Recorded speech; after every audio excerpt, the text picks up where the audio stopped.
Hey everyone. So on today's episode of Life in Law, we have a special guest with us, Kristina. Kristina, welcome to the show. Hi, very glad to be here. Thank you so much for making it. And can you just give a little brief intro about yourself, and a little bit about your background for our listeners? Yes, again, um, I am a survivor of the family courts. Oh boy, I'm getting a little nervous. I'm a survivor of the family courts. I went through, why am I choking up? Why am It's I choking up? okay. Don't be nervous. I know it's a little hard talking about some of this stuff, but Okay, so I'm a survivor of the family courts in Connecticut. There was an illegal adoption with my daughter, and I had her when I was 19 years old, and she was taken into foster care and adopted at about two and a half, three. The adoption took place, and it was a very ugly process all the way around, and that's pretty much that. and I'm really sorry that you had to deal with that. And myself dealing with the corruption within the state of Connecticut, I can 100% relate to what you're dealing with. And I know firsthand just how bad it could be. So thank you for being courageous enough to speak about your experience today. Thank you. So, I just wanted to get into a topic today that I think that many people can find relevant, which is about sexual abuse. And I know that in my case, everybody who is familiar with my case knows that one of the major problems was my daughter, who at the time was 3, made many disclosures of sexual abuse. The state of Connecticut, Department of Children and Families, New Britain Police Department, New Haven Superior Court, all of the above refused to make an arrest for the person that my daughter repeatedly said was sexually abusing her, which is her 18-year-old brother.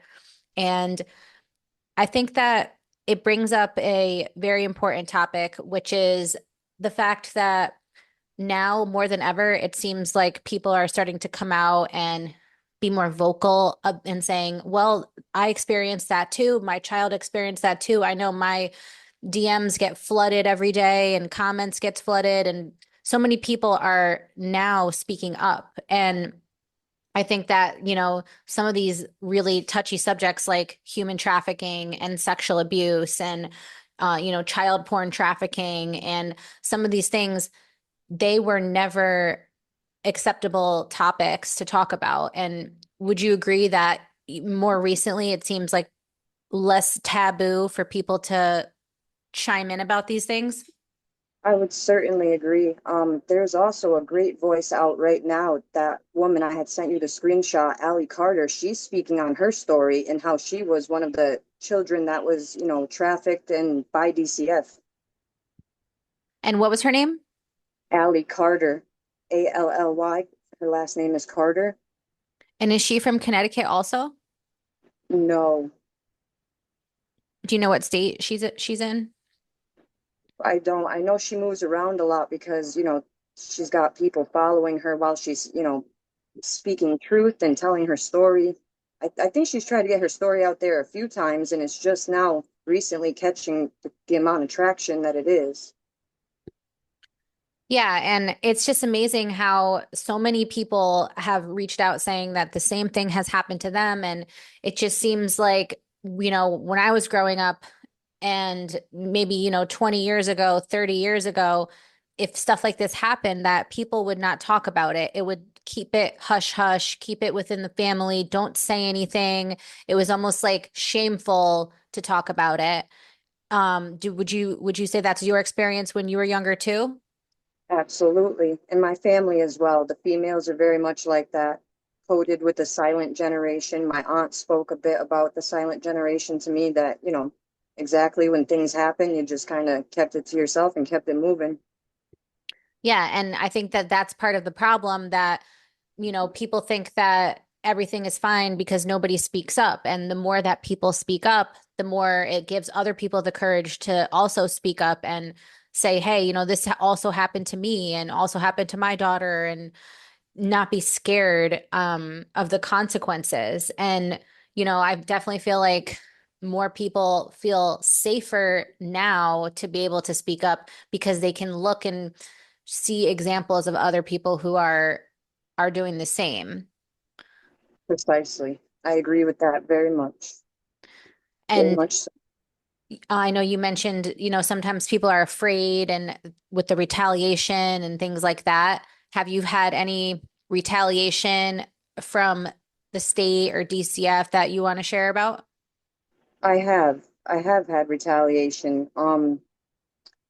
There's a lot of different examples, but I guess I'll just start with the one, I'll just say the one about my son when I regained full custody of my son. Um, it was the same exact month that they shut off my EBT. And it was almost like it felt like a setup for failure, really, in a way, or to like try to get me to do something illegal, low vibrational, like go steal or something like that. But no, but yeah, they position people, they angle people. I wouldn't be surprised if they even have private investigators, try to be, create chaos. Yeah. I actually tried to hire a private investigator one time because I was convinced my ex was literally like put some tracking device in my car. So I hired this PI to search the car. And he told me that he actually also works as an independent contractor for the state of Connecticut and that lots of the PIs, if not all of them, do the same. And that, if the job is supposed to be paid $200, they'll fluff up the invoice and milk it and say it was $1,000. And he was like laughing, saying, "Oh yeah, Connecticut doesn't care. Everybody's just, it's like a free for all to just, scam them." And there's a lot of fraud. There's a lot of money laundering. There's a lot going on. And I think that we are going to see some people going down in federal indictments, just like we've seen with the mayor of New York City. And I think a lot of times the FBI and the federal government will wait until they have a really solid case before they indict. They don't just arrest or do a warrant unless they know because they don't like to lose. So I'm hoping and praying that, we will start to see them cracking down on Connecticut because it seems like this little state always gets overlooked and It, it needs to sorry. be it needs to be looked at with a magnifying glass, not overlooked. But yeah. Absolutely. And so you found me from TikTok, right? Correct. And you've always lived in Connecticut your whole life? Yes, sadly, yes. Same here. So I think it's, amazing how like social media can bring people to connect to others that, we're living in the same state for our whole lives and never cross each other's paths, but social media was what connected us. And, it brings us into the next, part of the discussion, which was about how, social media can help get genuine information out to the public. And compared to the traditional media, like the news and the radio and the things people see on TV. I know in my case, I tried many times to go to the news. I tried to go to all of the news stations in Connecticut, and they said to me that they have a contract with the state of Connecticut that says they're not allowed to report anything bad about what happens in the family courts. They're not allowed to report anything bad about the courts at all. And if it's a pending case, they can't even say anything. So it's a little bit scary because a lot of people, they only believe things if they see it or hear it on the news. And Right. I mean, I know myself personally now, it seems like more and more I'm getting my news from TikTok and Instagram and social media. And Directly from the yeah. source, yes. The people are posting their experiences and they're speaking more about, I'm really glad that this has really opened the floor for people, social media. This is a big change compared to when I was in, middle school, high school. This is there's something popping up on my screen that says, "Thank you for choosing Zoom. This meeting has been upgraded by the host and now includes," okay. I just press Okay. okay. It's not Yes, gonna end. yes. Oh, It oh, finally upgraded us, so we're good to go. We won't get cut off. oh. But yeah, so and do you think that maybe social media gives more people like maybe the courage to feel safe to speak up? Yes, absolutely, because more hands on deck, the more safety, absolutely. The more eyes watching. Yeah. Oh, yeah.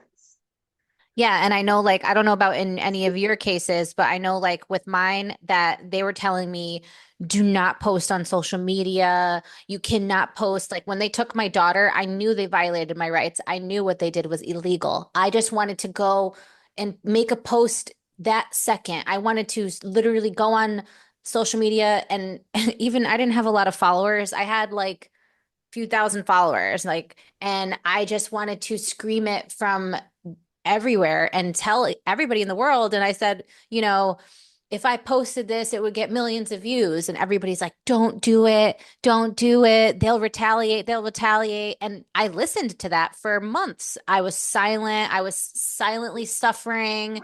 And it seemed like every time I went on TikTok and stuff, I would see things popping up on my For You page of other people talking about family court and talking about law and talking about this. And it wasn't until I saw one girl who she had experience with Connecticut. She was posting stuff where she was like posting actual phone calls with some of these state officials and things like that. And I was like, oh, I'm instantly going to follow her. And then it almost made me feel a little bit more comfortable. And once I started to really post, then it just blew up. And now so many other people are also posting where we have every state in the country is dealing with fraud and corruption and this trafficking circle that's going on.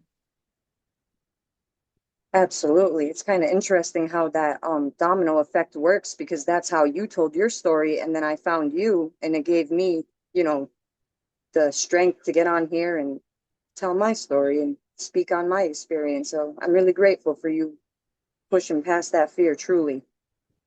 And thank you so much for, coming on again because I know it's really hard and especially like thinking that people might judge you. And I think so many people can be mean and they don't want to believe that this stuff is real. They don't want to believe that this can actually happen. But if one person, two people, 20 people all keep saying the same thing happened, then it's not just one person who's upset.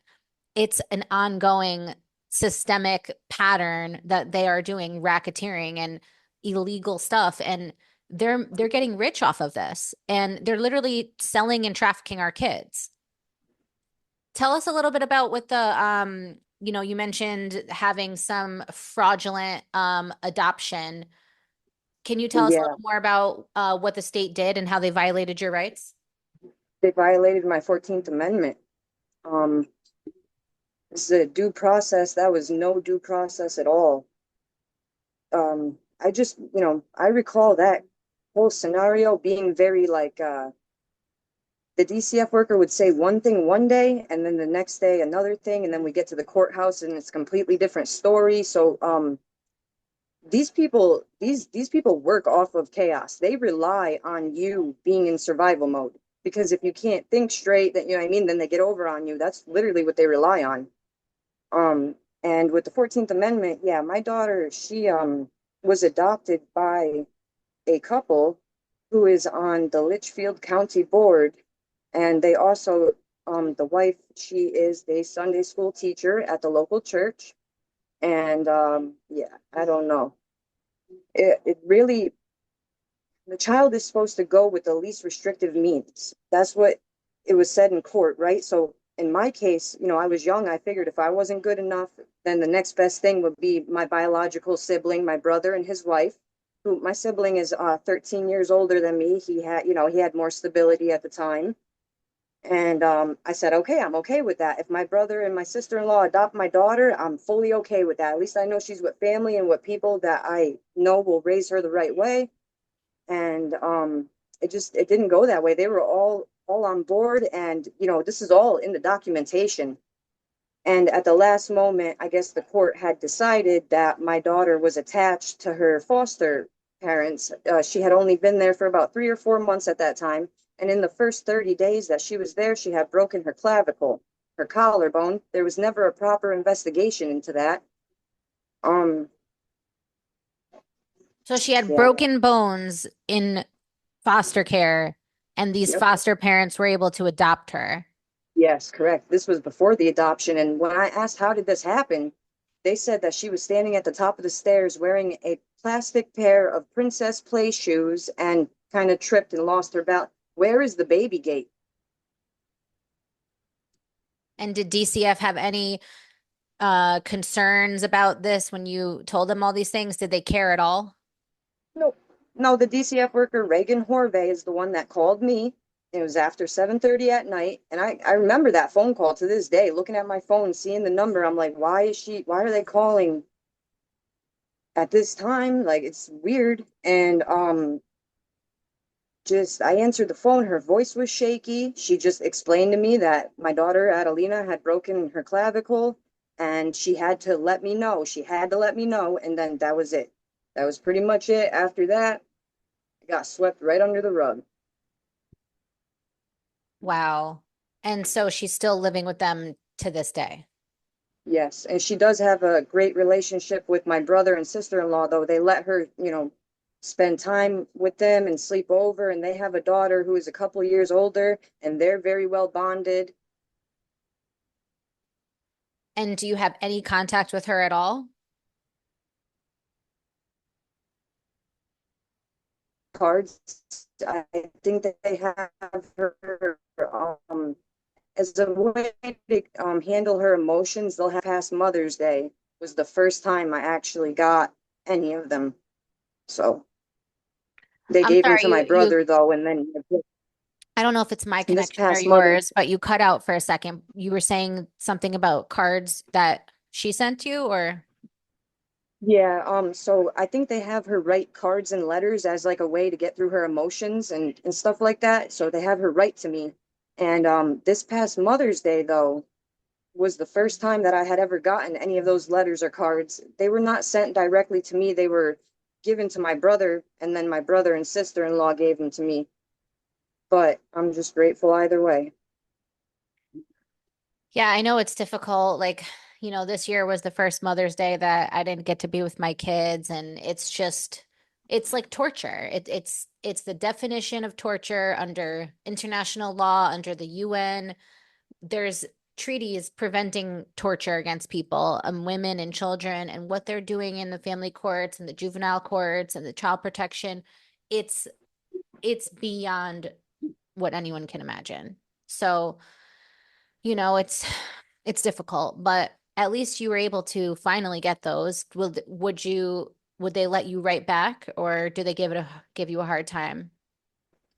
They would hold my letters and go over them before they gave them to her. So I just kind of I don't know, there's nothing I could really do to get past that. I just sent her a care package a couple of months ago with a blanket and keychains and different things I ordered online. But I also I drove by their house. I don't care.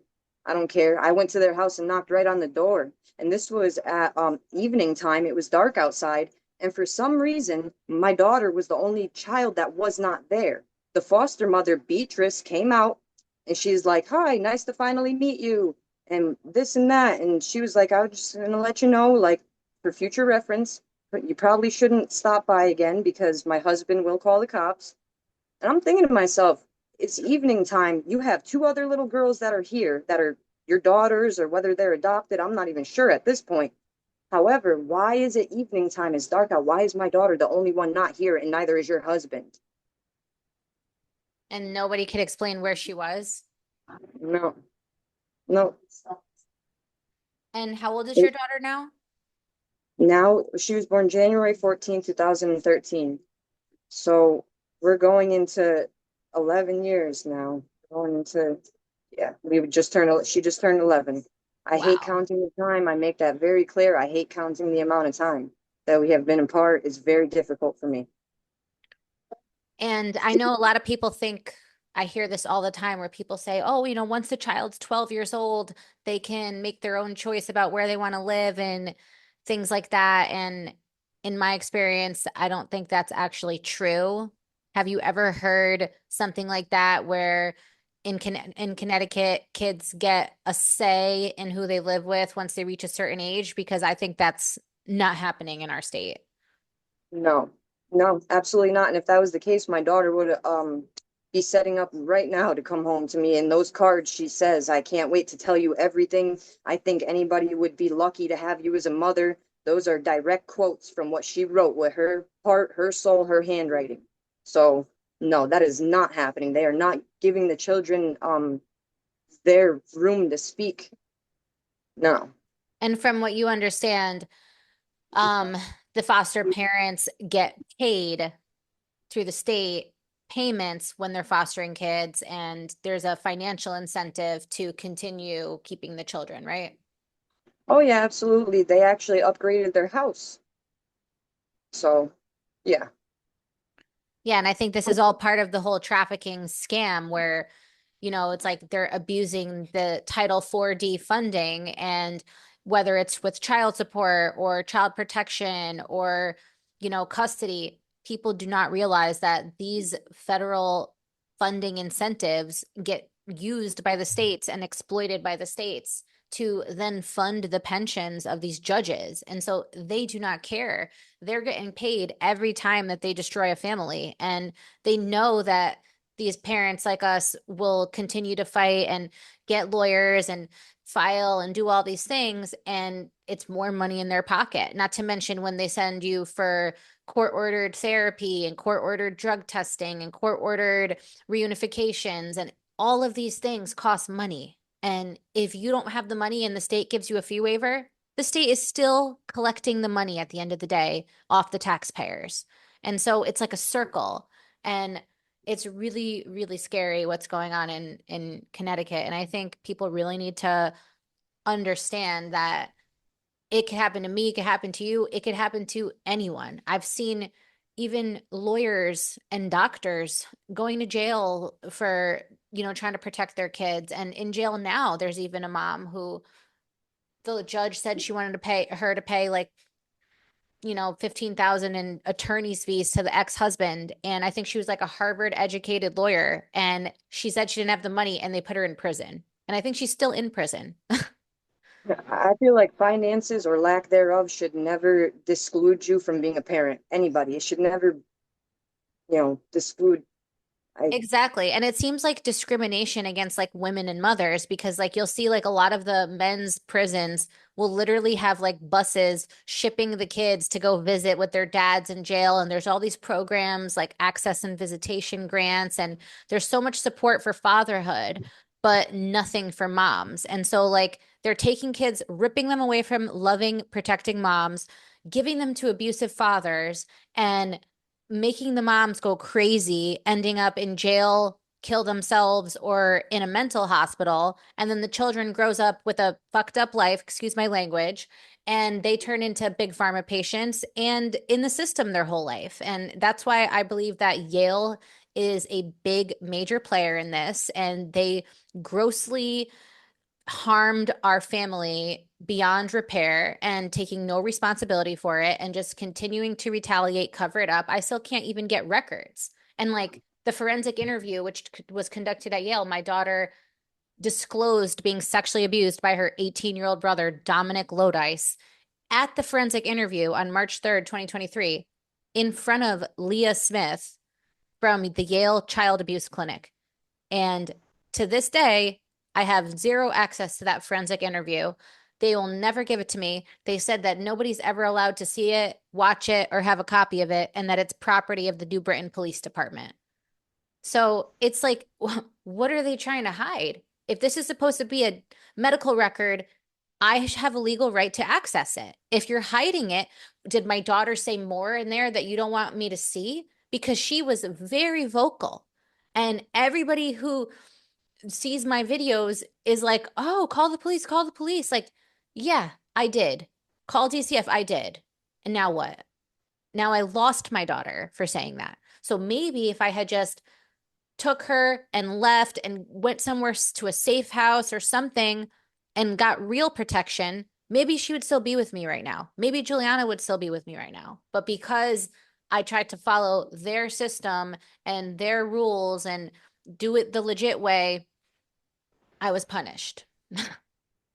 Yeah, that's usually how it goes. Anytime the entity of DCF, CPS gets involved, it really doesn't go anywhere good. I've never really heard of a great outcome from CPS, to be honest. And like, what you said with the 14th Amendment, like for them to be able to actually like terminate a parent's rights and, allow a child to be adopted, they're supposed to give you a competent attorney. You're supposed to have the right to have witnesses, full due process, the same as if it was a criminal case. Like if you're going on a trial for murder, you have the right to have all these protections before they convict you. The same goes with terminating your rights. And do you think that they allowed you to have a fair trial and provided you with competent lawyer for that hearing? Absolutely not, especially when I got to Middletown Court, Middletown, Connecticut, and that was a whole new attorney. That was a male attorney, and I had spent a handful of months on phone calls with him talking about my case and every detail. You know, my brother and sister-in-law were involved, and then the day that we got to the high appeal courts in Middletown, Connecticut, and we walked in front of the three judges, all of a sudden my attorney started like stuttering, and I was actually like shocked. Like, wow, I've talked to this man on the phone for plenty of months. Like, is this the same person, or like It's almost like they got to him. the way he was shaking, I almost feel bad for what I had said to him when I was like, "Are you kidding me? Like, are you?" I kind of got a little frustrated with him when we were walking out, and I feel a little bad now, but maybe he shouldn't have been so fearful. So I don't know. Yeah, and it's like a lot of them have literally told me like to my face that they've been threatened to lose their law license where they'll get threats from the bar to be pressured not to help and say like if you help this person, you'll never work again. You'll lose your license. And that's what they did to the lawyer Nicola Kunha.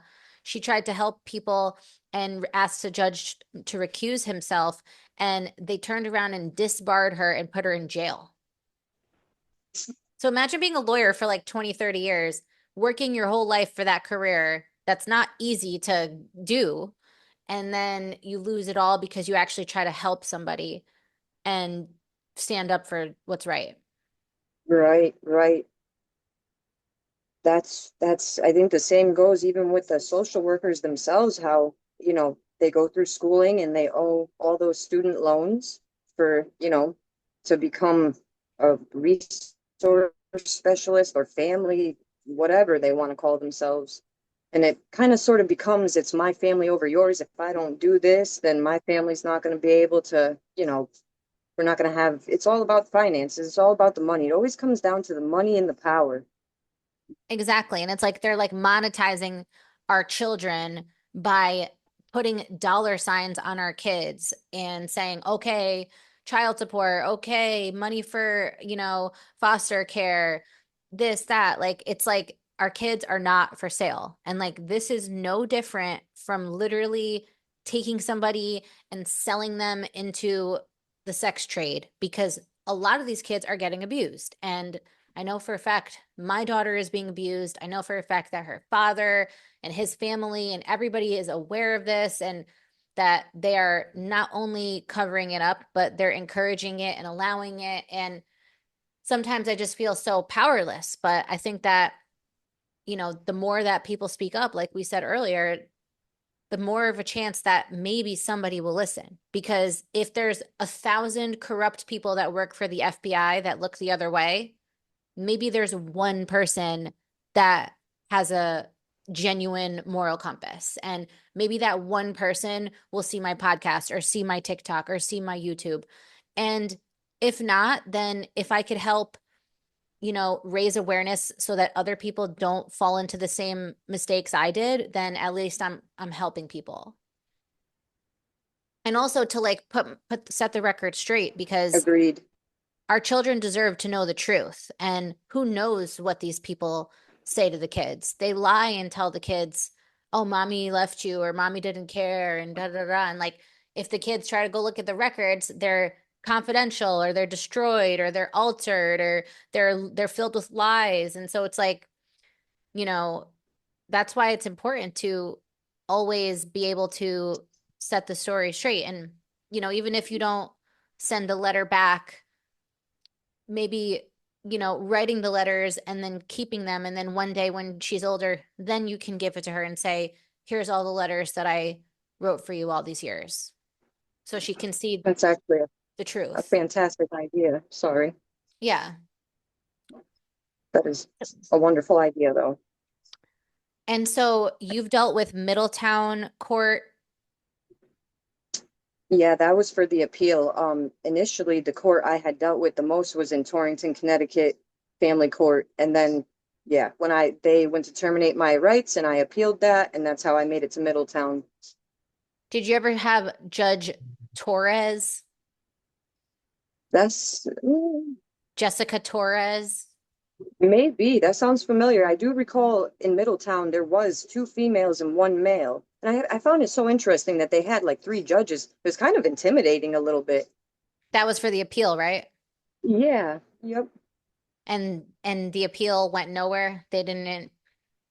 Nowhere at all. And I had to wait a couple of months. I think it was like 2 or 3 months after the court date to get the verdict from the appeal. So that was like, me just sitting there, just waiting in angst and very low vibrations.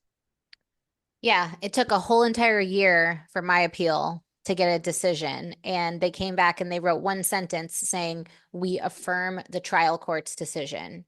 And then a month later, the Supreme Court in Connecticut ruled that it's illegal and unconstitutional for a judge to issue orders like that, but they still wouldn't change anything in my case. And so it's like, this is another problem where people think like, okay, well, the Supreme Court said this or the appeals court said this, and now it changes the law. Yeah, it does. But the problem is that these people are not following the law. If we were going by the law as it's written, none of this would be happening. But they are literally doing whatever they want with no oversight. And if you try to say anything, you get retaliated against, blacklisted, punished, and criminalized. Like, so if you could give advice to any other Connecticut moms who might be listening or watching that might find themselves, in the early stages of dealing with family court or dealing with DCF or, things like this, false allegations. Um, what would you say to another mom who might be going through something like this? Keep everything on record, record everything, trust your motherly instinct, trust your intuition, and do not let them overwhelm you because that is their goal. Once you're in a low vibration, they could work with their agenda much deeper. So you always got to keep the bigger picture in mind and yeah, record everything. Keep everything on record. Don't let their threats deter you. And try to find a support system. You can't always trust your own relatives, your own family. Your You own think you could lawyer. trust, yeah, you think you could trust these professionals, but sadly, that's not always the case. So just do what feels right to you and keep going in that direction. That's all I can say. It's a long road. They say every case is different. That's why they never want to give an answer because they don't have an answer to give. Every case is different to them because they got to figure out how to meddle in every single person's life, case to case. Exactly. And everybody's life is unique, so they find a way to ruin your life depending on the circumstances that there are. Correct.